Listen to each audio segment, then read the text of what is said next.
Vô. Vợ chồng vô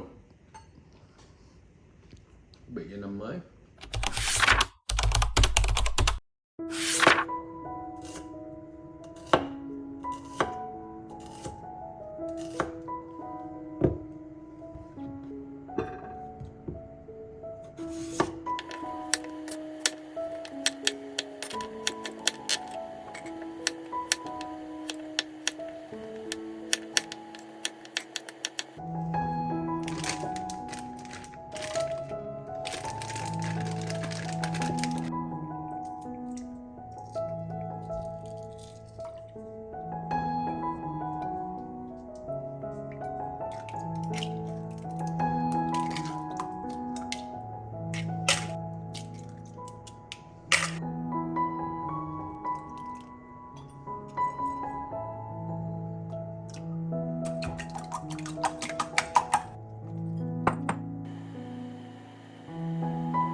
Ăn được không? Ngon. Món ăn tuổi thơ của em á. Nè. Tết năm nào em cũng phải làm hết lúc mà ở quê. Đây là món ngoài Bắc. Đúng rồi. Lần đầu tiên em làm.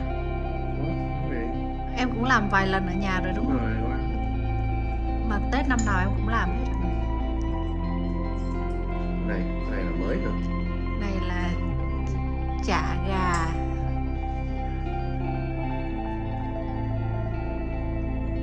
Gọi là chả gà bách hoa đi. Cà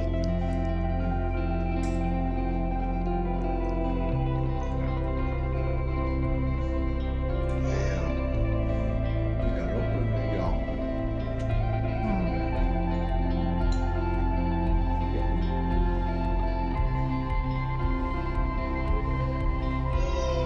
Cái đó là món miền Nam em mới học làm sau này á.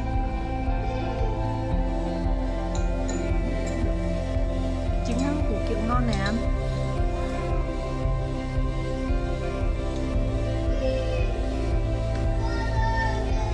Trời ơi, uống cái miếng bia nữa chứ. Em uống rượu. Vô. Vợ chồng. Vô. Biệt nhân năm mới.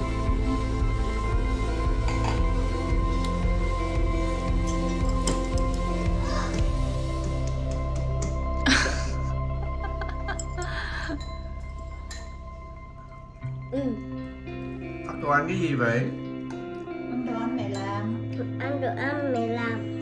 Coi coi nó ngon không? Xài tay luôn hả? Không xài cái đũa Batman đi. Này, Ủa cái đó nó phải Batman cái đó lại. cái đũa đó đũa hình gì con? Hình nhân vật gì đây? Đó là mẹ Wii. Spiderman hả? Spiderman đút cho con cái gì? Nước mau vậy. Tất cả. Ngon không?